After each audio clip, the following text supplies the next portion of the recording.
ఇది Nokia E6. ఇది phone కాదు, పేపర్. చూసారా సార్ డబుల్ యాక్షన్. ఇది ఫోన్. ఓహో, కామెడీ చేస్తున్నావా? కొన్నాళ్ళ తర్వాత ఈ ఫోన్స్ కంటే ఈ పేపర్సే కలెక్టబుల్స్లో అయ్యేలాగా ఉన్నాయి. సో ఇది కూడా దాచుంచుదాం. ఇంక ఈ ఫోన్ విషయానికి వస్తే ఈ వీడియోని అయితే 3 సెగ్మెంట్స్గా డివైడ్ అయితే చేద్దాం. ఫస్ట్ సెగ్మెంట్ ఈ ఫోన్ గురించి కొంచెం హిస్టరీ, ఎవరికి ఎందుకు అనే దాని గురించి. సెకండ్ది ఏమో ఈ ఫోన్ స్పెసిఫికేషన్స్.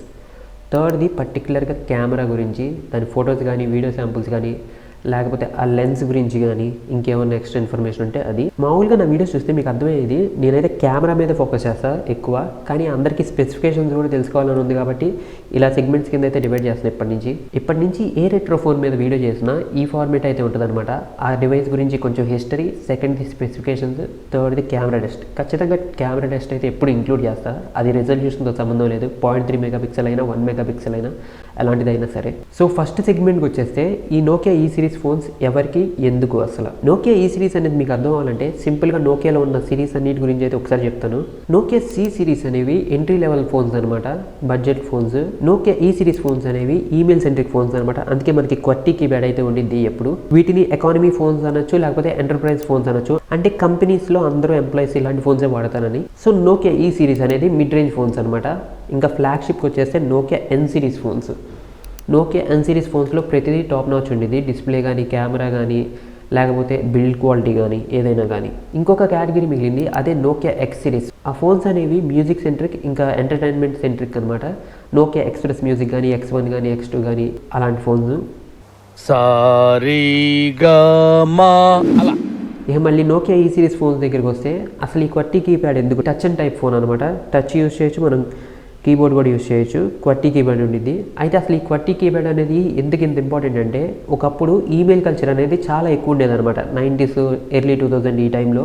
ఆ టైంలో అందరికంటే ముందు బ్లాక్బెర్రీ వాళ్ళు QWERTY కీప్యాడ్స్ అయితే తీసుకొచ్చారు. వాళ్ళకి ఆ టైంలో మంచి మార్కెట్ షేర్ కూడా ఉండేది QWERTY కీప్యాడ్స్లో. చాలా మంది కంపెనీస్లో బ్లాక్బెర్రీ ఫోన్స్ యూజ్ చేసేవాళ్ళు. సో నోకియా కూడా అదే మార్కెట్లో ఎంటర్ అయిందనమాట ఈ సిరీస్ ఫోన్స్తో. అంతకుముందు నోకియా వాళ్ళకి కమ్యూనికేటర్ ఫోన్స్ ఉండే, అవి కొంచెం బల్కీగా ఉండటం వలన ఈ సిరీస్కి అయితే రావాల్సి వచ్చినట్టుంది. ఎందుకంటే ఎక్కడికైనా ఈజీగా క్యారీ చేయడానికి అయితే ఫోన్ అనేది కొంచెం వెయిట్ తక్కువ, ఇంకా స్లిమ్గా ఉండాలి కాబట్టి. ఆ టైంలో టచ్ అనేది ఇంకా ఫుల్గా కన్సిడర్ చేయలేదన్నమాట. స్మార్ట్ ఫోన్ ఫ్యూచర్ అదే అని. అందుకే కీబోర్డ్స్ కూడా ఉండే, జనానికి బాగా అలవాటు కాబట్టి. సో ఇది ట్రాన్సిషన్ పీరియడ్ అంట మనం ఈ రెండు ఉన్నప్పుడు. ఒక డైరెక్షన్లో అయితే వెళ్ళలేదు నోకియా వాళ్ళు కానీ, బ్లాక్బెర్రీ వాళ్ళు కానీ.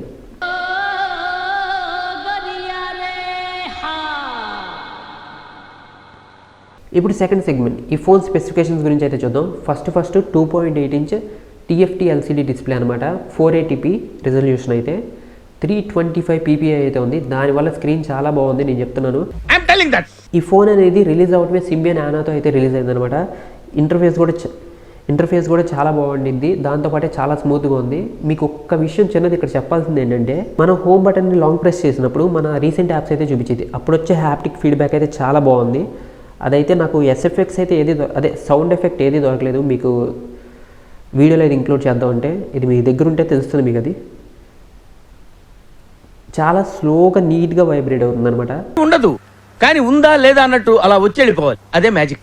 చాలా బాగుంది అది. అదైతే ఈ ఫీచర్ పెద్ద ఎవరు పట్టించుకుని ఉండరు. ఇలాంటి చిన్న తప్పులు చేయడం సహజమేనమ్మా, మేము అలా తప్పులు చేసి పైకి వచ్చిన వాళ్ళమే. దాంతోపాటు 1500 mAh బ్యాటరీ. బ్యాక్ ప్యానెల్ ఇలా ఓపెన్ చేయొచ్చు. మనం ఇట్లా బ్యాక్ ప్యానెల్ అయితే లాక్ తీసి ఓపెన్ చేయొచ్చు. 3.5mm headphone jack, Nokia సన్నబిన్ ఛార్జర్. లెఫ్ట్ సైడ్లో అయితే మైక్రో USB అయితే ఉండేది, అది డేటా ట్రాన్స్ఫర్ చేయడానికి మాత్రమే పనికి వచ్చింది. రైట్ సైడ్ అయితే volume up button, down button. మధ్యలో ఉన్నది వాయిస్ కమాండ్స్ అనుకుంటా. దాని కింద ఉన్నది అయితే లాక్ స్క్రీన్ బటను. పైన అయితే పవర్ ఆఫ్ ఆన్ బటన్ అయితే ఉంది. ఈ పక్కన మెమరీ కార్డ్ స్లాట్ అయితే ఉంది. ఈ ఫోన్ ర్యామ్ రోమ్కి వచ్చేసరికి ఈ ఫోన్లో 256 MB RAM, 8 GB internal storage. Memory card slot వేసుకోవచ్చు మనం కావాలనుకుంటే. బ్యాక్ అయితే 8 megapixel camera, dual LED flash ఉంది. దాని పక్కనే స్పీకర్ ఉంది. ఈ ఫోన్ కెమెరాతో మనం 720p 25 fps వీడియో అయితే రికార్డ్ చేయొచ్చు. ఇమేజెస్ అయితే ఇదైతే సింగిల్ కోర్ ప్రాసెసర్ అనమాట, 680 MHz. ఈ నోకియా ఫోన్స్లో అందరికీ నచ్చే విషయం అదే అనమాట. హార్డ్వేర్ టాప్ నాచ్ కానప్పటికీ ఆ యూజర్ ఇంటర్ఫేస్ అయినా కానీ, యూజర్ ఎక్స్పీరియన్స్ అయినా కానీ చాలా స్మూత్గా ఉండిద్ది అనమాట. ఇది చూడండి ఎంత బాగుందో. ఫ్రంట్ అయితే VGA కెమెరా ఉంది, దాని గురించి పట్టించుకోవద్దు మీరు. అది జస్ట్ వీడియో కాల్స్ వచ్చినప్పుడే యాక్సెస్ చేస్తాం మనం దాని గురించి. దీని బిల్డ్ కూడా చాలా బాగుంది, కొంచెం వెయిట్ ఉన్నా కానీ బాగుంది. 133 grams అనుకుంటా. అయితే మీరు ఈ నోకియా ఫోన్స్లో ఇంకో విషయం గుర్తుపెట్టుకోవాల్సింది ఏంటంటే, దీన్ని ఎప్పుడు ఛార్జ్ చేసినా కానీ ఎక్కడో చాట్ అయితే LED నోటిఫికేషన్ లైట్ ఉండిద్ది. ఇక్కడ కింద ఛార్జింగ్ పోర్ట్ అయితే ఉంది, కానీ టాప్లో మనకి USB పక్కన ఒక LED లైట్ అయితే ఉండిద్ది. అలాగే ఈ నోకియా E71లో అయితే మధ్యలో హోమ్ బటన్ చుట్టూతో అయితే లైట్ ఉండేది అనమాట. మనకి ఏదైనా నోటిఫికేషన్ వస్తే అదైతే బ్లింక్ అయింది జార్విస్ లాగా. ఇక్కడ ఇంకో చిన్న విషయం మెన్షన్ చేయాలి, అది పెద్ద ఇంపార్టెంట్ కాకపోవచ్చు, రెలవెంట్ కూడా కాకపోవచ్చు, కానీ అలా మొదలైంది అనే మూవీలో అయితే చాలా నోకియా ఈ సిరీస్ ఫోన్స్ అయితే ఉంటాయి స్టార్టింగ్లో. మీరు ఒకసారి అబ్జర్వ్ చేస్తే చేయండి. అది ప్రోడక్ట్ ప్లేస్మెంటే కాదో నాకైతే ఖచ్చితంగా తెలియదు, నాకు ఎక్కడ ఇన్ఫర్మేషన్ కూడా దొరకలేదు మిగిలింది. మన టాలీవుడ్ మూవీస్లో అయితే ఈ ప్రోడక్ట్ ప్లేస్మెంట్ గురించి ఎక్కడ ఇన్ఫర్మేషన్ అయితే మెన్షన్ చేయరు చాలా వరకు. నేనైతే ఆల్రెడీ ఒక 3 వీడియోస్ చేశాను. ఫస్ట్ది ఏ జవానీ హే దివానీ, సెకండ్ది చెన్నై ఎక్స్ప్రెస్, థర్డ్ది తెలుగు మూవీ అది లైఫ్ ఈజ్ బ్యూటిఫుల్లో నోకియా ప్రోడక్ట్ ప్లేస్మెంట్ ఉంది. ఈ 3 వీడియోస్ టైం ఉన్నప్పుడు అయితే చూడండి, అన్ని నోకియా ప్రోడక్ట్ ప్లేస్మెంట్సే. నాకు తెలిసి తెలుగులో అన్ని వీడియోస్ అయిపోయినాయి ఈ ప్రోడక్ట్ ప్లేస్మెంట్స్. నెక్స్ట్ అయితే ఇంటర్నేషనల్ కంటెంట్కి అయితే షిఫ్ట్ అవ్వాలి.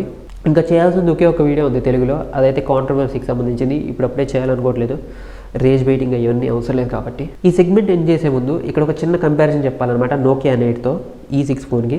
నోకియా N8 డిస్ప్లే కంటే నాకు ఇది బాగా నచ్చింది, కానీ నేనేదో ఊరికే అనుకున్నా కానీ దానికైతే కరెక్ట్గా రీజన్ అయితే దొరికింది. Nokia N8 AMOLED display 360p, కాకపోతే పిక్సెల్ పర్ ఇంచ్ గుర్తుపెట్టుకోండి, ఇది 210 పిక్సెల్ పర్ ఇంచ్. అయితే ఇది 480p డిస్ప్లే LCD.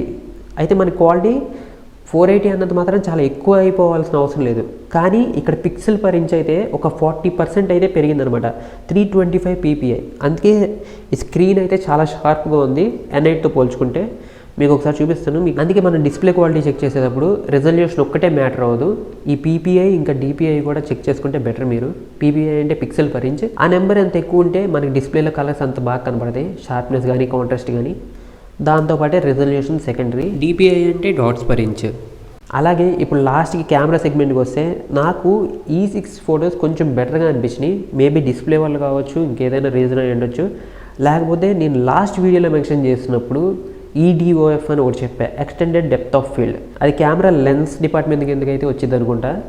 మీరు కూడా కుదిరితే రీసెర్చ్ చేయండి, నాకైతే ఎక్కువ ఇన్ఫర్మేషన్ దొరకలేదు. కానీ దానివల్ల ఏమవుతుందంటే ఒక వీడియో కానీ ఫోటో కానీ తీసేటప్పుడు కొంచెం సెర్టైన్ రేంజ్ తర్వాత ఫోకస్లో వచ్చేదంతా ఫోకస్లో వస్తుందన్నమాట. ఆ ఇమేజ్లో జస్ట్ సెంట్రల్ ఆబ్జెక్టే కాకుండా ఆ హోల్ ఫ్రేమ్ అనేది కరెక్ట్గా వస్తుంది. ఆ ఆటో ఎక్స్పోజర్ కానీ ఆటో ఫోకస్ కానీ దానికి యూజ్ అయ్యింది అనుకుంటే ఎక్స్టెండెడ్ డెప్త్ ఆఫ్ ఫీల్డ్. దీంతో పాటు ఇంకోటి నాకు బాగా నచ్చిన విషయం ఏంటంటే ఏదైనా సర్క్యులర్గా ఉన్న లైట్ సోర్స్ని ఇది ఒక స్టార్ కింద చేస్తుంది అనమాట. ఆ లెన్స్ రిఫ్లెక్షన్ అవ్వచ్చు, లేకపోతే ఇంకో సాఫ్ట్వేర్లో ఏదైనా ప్రాసెసింగ్ అయ్యి ఉండొచ్చు. నేనైతే లెన్సే అనుకుంటున్నా. మీరు ఆ సన్ని చూసినా కానీ ఆ లైట్స్ని చూసినా కానీ ఇప్పుడు చూపించే ఫుటేజ్లో మీకైతే ఆ స్టార్స్ లాగా వస్తుంది ప్రతి లైట్ సోర్సు. కాకపోతే రియాలిటీలో అయితే అలాగేం కనపట్ల. కాకపోతే స్టార్స్ అనేవి కూడా స్టార్ షేప్లో ఉండవు, ఆ రిఫ్లెక్షనే మనకు అలా అనిపిస్తుంది. ఒకసారి ఆ వీడియోస్ కూడా కుదిరితే చూడండి, లింక్ అయితే చేస్తాను. ఓవరాల్గా అయితే ఈ ఫోన్ అయితే నాకు బాగానే నచ్చింది, డిస్ప్లే పరంగా కానీ కెమెరా పరంగా కానీ.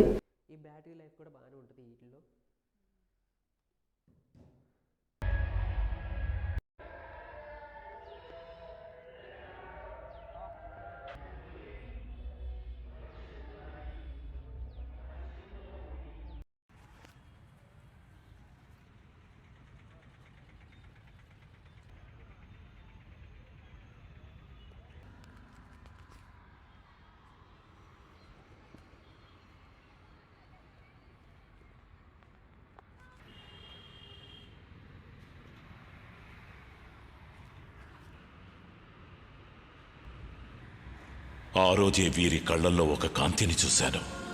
ఏదో సాధించానన్న ఆనందం వీరి ముఖంలో నాకు కనిపించింది. తర్వాత వీరిని కలిసి పైన ఏం జరిగిందని అడిగాను. వీరు చెప్పిందంతా విన్న తర్వాత కగురు పొడిచింది నా ఒళ్ళంతా.